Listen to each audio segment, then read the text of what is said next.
ओम शांति पाल भाई। ओम शांति ईश्वर भाई।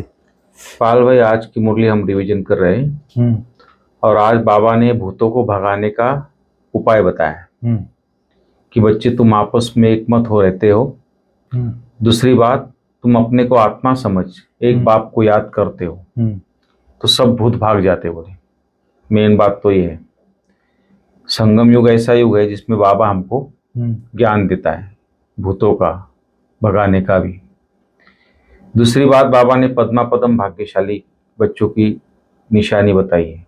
जो पद्मापदम भाग्यशाली बच्चे हैं वह बच्चे बाप जो सुनाते हैं उस एक एक बात को अच्छी तरह धारण करते हैं। माना जैसे बाबा पूरी 84 जन्म का हमको चक्र सुनाता है बैठकर, सतयुग से कलयुग अंत तक, तो पूरा एक एक चीज को हम अच्छे से समझते हैं। तो बाबा जो स्वदर्शन चक्र को समझता है वही पद्मापदम भाग्यशाली है। इसलिए पाल भाई, जो अंतिम समय है, परिवर्तन का समय है, तो बाबा ने बोला यह समय जो है पापों से मुक्त होने का समय है। इसलिए अभी नए कोई पाप नहीं करने, इसलिए अंडरलाइन बाबा ने कराई है। और ये जो अंतिम समय पे हमारी लास्ट जन्म में वानप्रस्थ अवस्था है, इस वानप्रस्थ अवस्था में बाप, टीचर, सदगुरु तीनों को याद करना है। जैसे लोग वानप्रस्थ में गुरु करते ना, सब कारोबार समेट के भक्ति पूजा पाठ में लग जाते दुनिया में भी लोग। तो बाबा ने बताया तुमको बाप, टीचर, सदगुरु को याद करना है। तो इस तरह अपने सूक्ष्म चेकिंग के लिए भी बाबा ने वरदान में इशारा दिया है, अपने खुद को परिवर्तन कर चेकिंग करके। तो ये सब बातें आज की मुरली में है, तो थोड़ा आप डिटेल में बताएंगे आज की मुरली को पाल में। ओम शांति ईश्वर भाई। ओम शांति। आज हम लोग 15 अक्टूबर 2024 की मुरली रिवीजन कर रहे हैं। जी बिल्कुल। बाबा ने कहा, मीठे बच्चे तुम सबकी आपस में एक मत है। बिल्कुल। कौन सी एक मत है हमारी? एक मत माना विचार। जी। हम लोगों का सबका विचार एक ही है। जी। क्या विचार है? जितने भी इस यूनिवर्सिटी के स्टूडेंट हैं या भाई बहन हैं, सबका एक ही विचार है। जी। क्या है? अपने को आत्मा समझो और बाप को याद करो तो सब भूत भाग जाएंगे। ये जो उद्देश्य भी वही है सबका, बाप को याद। मतलब हम सबका एक ही विचार है, एक ही मत है। जी। और कोई दूसरा मत नहीं है हमारा। जी। अपने को आत्मा समझना है और एक अपना परम पिता परमात्मा को याद करना है। तो हमारे अंदर जो भी विकार हैं, भूत हैं, सब भाग, दुख देने वाले, सब भाग जाएंगे। जी। सबके अंदर यही एक मत है। जी। सेंटर्स पर भी जाते हैं जो बच्चे, उनकी भी एक मत है, अपने को आत्मा समझना है, बाप को याद करना है ताकि भूत भाग जाए। बाप पतित पावन है। 5 भूतों की तो सब में प्रवेशता है। आत्मा में ही भूतों की प्रवेशता होती है। फिर इन भूतों अथवा विकारों का नाम भी लगाया जाता है। देह अभिमान, कोई भूत को देह अभिमान कहा जाता है। काम, क्रोध, लोभ, मोह, अहंकार। ऐसे नहीं कि परमात्मा सर्वव्यापी है। कभी भी कोई कहे कि ईश्वर सर्वव्यापी है तो कहो सर्वव्यापी आत्माएं हैं, मतलब अर्थात सब शरीरों में आत्माएं व्याप्त हैं। और इन आत्माओं में 5 विकार सर्वव्यापी है। सही है। जी बिल्कुल। बाकी ऐसे नहीं कि परमात्मा सर्व में विराजमान है। परमात्मा में फिर 5 भूतों की प्रवेशता कैसे होगी? सब मनुष्य के अंदर 5 विकार है। अगर परमात्मा सबके अंदर होता तो 5 भूतों की प्रवेशता थोड़ी होती। यह सब बातें हर एक को अच्छी रीति समझाना है। तो ये जो चक्र को जो जानते हैं, वही बाबा ने कहा आज पद्मापदम भाग्यशाली बनते हैं। बाबा ने कहा, बाबा जो भी सुना रहे हैं एक एक बात उसको बुद्धि में धारण करना है, उसी अनुसार कर्म करना है। जी। ऐसे बच्चे ही पद्मापदम भाग्यशाली बनते हैं। बाबा कहते हैं जज करो। रावण संप्रदाय वाले क्या कहते हैं? बाप जो नॉलेज देते हैं उसे बुद्धि में रखना, स्वदर्शन चक्रधारी बनना ही पद्मापदम भाग्यशाली बनना है। इस नॉलेज से ही तुम गुणवान बन जाते हो। जी। फिर बाबा ने कहा हर एक के शरीर में आत्मा है, उस आत्मा में 5 विकार प्रवेश है। शरीर में नहीं, आत्मा में 5 विकार भूत प्रवेश होते हैं। सतयुग में यह 5 भूत होते नहीं। अभी तुम चेंज होते हो, वहां तुम्हारे में कोई भी विकार, कोई भी अवगुण नहीं रहता। तुम्हारे में संपूर्ण गुण होते हैं। तुम 16 कला संपूर्ण बनते हो। जी। पहले थे, फिर नीचे उतरते उतरते अभी चक्र का मालूम पड़ा है, 84 का चक्र कैसे फिरता है। हम आत्मा को स्व का दर्शन हुआ है अभी इस चक्र का नॉलेज हुआ है, उठते बैठते चलते तुमको यह नॉलेज बुद्धि में रखना है। जी। बाबा ने कहा तुम बच्चों की बुद्धि में सारा ज्ञान का चक्र लगता है। बुद्धि सारा ज्ञान चक्र लगाता है तुम बच्चों की बुद्धि। बिल्कुल। पहले बरोबर विश्व में देवी देवताओं का राज्य था। जमुना के किनारे था दिल्ली। उसे परिस्तान कहा जाता था। देवताओं की कैपिटल दिल्ली ही रही है। जी। तो सभी को कशिश होती है दिल्ली के लिए। बिल्कुल। सबसे बड़ी भी है और एकदम सेंटर में है भारत के। भारत का जो अखंड भारत था जी, उसके सेंटर में है। अभी जी। तो अभी जो भारत है उसके सेंटर में नहीं है। अभी उसके सेंटर में तो नागपुर आता है।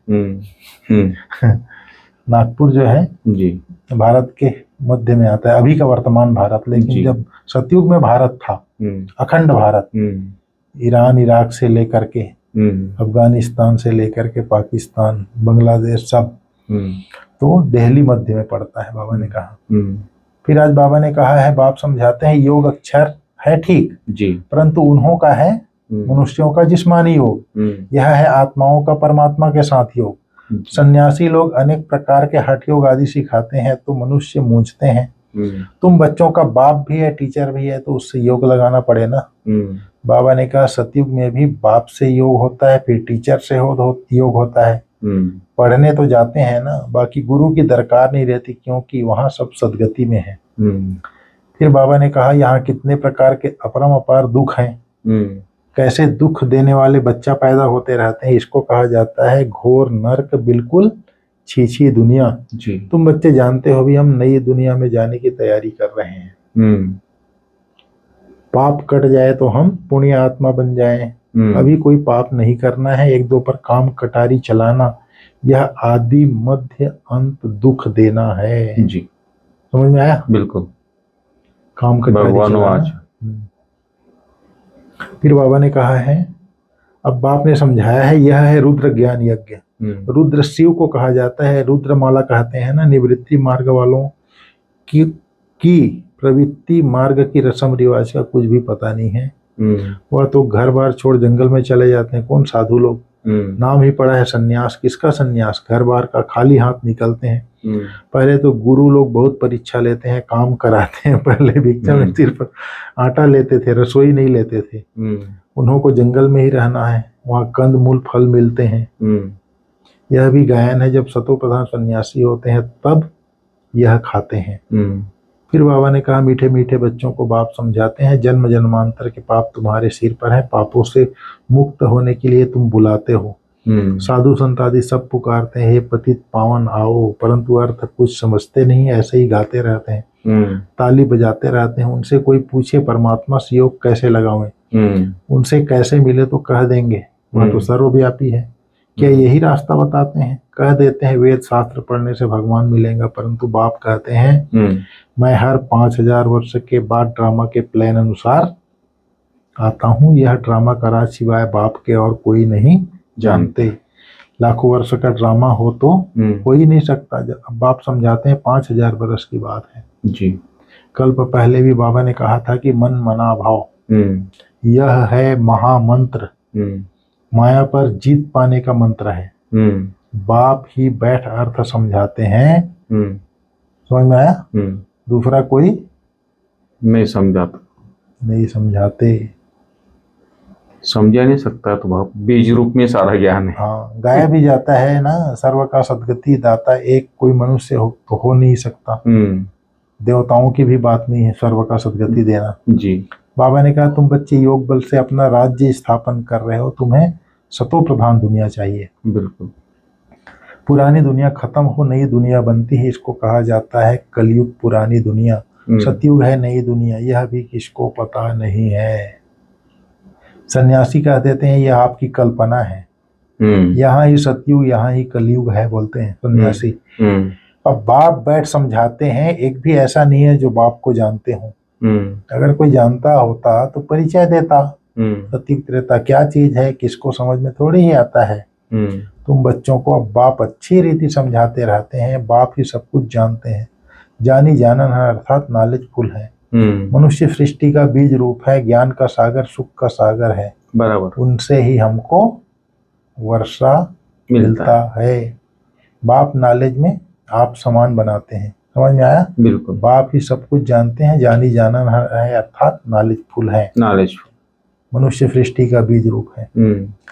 फिर बाबा ने कहा ये पापों से मुक्त होने का समय है, इसलिए कोई भी पाप कर्म नहीं करना है। पुरानी सब सामग्री रुद्र यज्ञ में स्वाहा कर देना। बाबा ने कहा अभी वानप्रस्थ अवस्था है, इसलिए बाप टीचर के साथ सतगुरु को भी याद करना है। स्वीट होम में जाने के लिए आत्मा को सतो प्रधान पावन बनाना है। वरदान है अपनी सूक्ष्म कमजोरियों को चिंतन करके परिवर्तन करने वाले स्वचिंतक भव।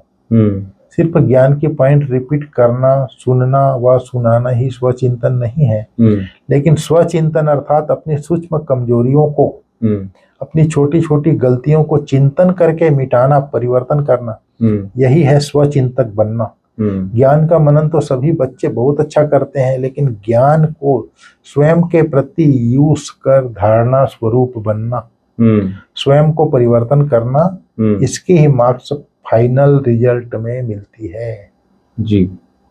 तो अपनी सूक्ष्म कमजोरियों को चिंतन करो बोलता है बाबा। जैसे मेरी दृष्टि दैहिक दृष्टि जा रही है जी, तो उसको चिंतन करना है।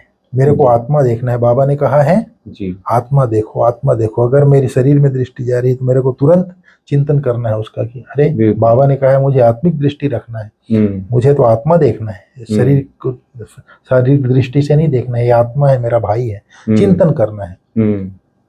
दृष्टि में, वृत्ति में अगर मेरी भावना शुभ भावना नहीं है जी, भाव और भावना चेंज करना है। बिल्कुल। मेरा भाव उस आत्मा के प्रति आत्मिक भाव हो, दैहिक भाव ना हो। ये तो वहां का रहने वाला है, ऐसा है, ये व्यक्ति ऐसा है। किसी ने कल बाबा बोला था परमत, संकल्प में और दृष्टि में घृणा भाव ना हो तब कहेंगे परमत से मुक्त। किसी ने कुछ कह दिया, ये आदमी ऐसा है, मेरा भाव बन गया, वो आदमी तो ऐसा है। तो उसको चिंतन करना है, मेरा भाव किसी आत्मा के प्रति दैहिक भाव तो नहीं है जी, निगेटिव भाव तो नहीं है जी, है बिल्कुल। ये सब चिंतन करना है। ये छोटी छोटी गलतियों को अपने अंदर चिंतन करना है जी। मेरा बोल जो है किसी को दुख देने वाला तो नहीं है, टोंट करने वाला तो नहीं है, चिंतन करना है। बाबा ने कहा है टोंट मारना अर्थात पत्थर मारना, तो चिंतन करना है इन सब चीजों का। संकल्प कैसा है ठीक, तो इन सब चीजों का चिंतन करके उसको मिटाना है, परिवर्तन करना है, यही स्वचिंतक बनना है बाबा बोलता है। तो दृष्टि में, वृत्ति में, कृति में अगर निगेटिव है, साधारण है, व्यर्थ है, उसका चिंतन करना है। संकल्प बोल कर्म में फिर उसको चिंतन करके मिटाना ही स्वचिंतक बनना है बाबा बोलता है। फिर आज बाबा ने स्लोगन में बोला है हर समय करण करावनहार बाबा की याद रहे तो मैंपन का अभिमान नहीं आ सकता। बिल्कुल सही। करण करावनहार बाप याद रहे मतलब अपने आप को हम निमित्त समझेंगे, कराने वाला बाबा है, मैं तो निमित्त हूँ।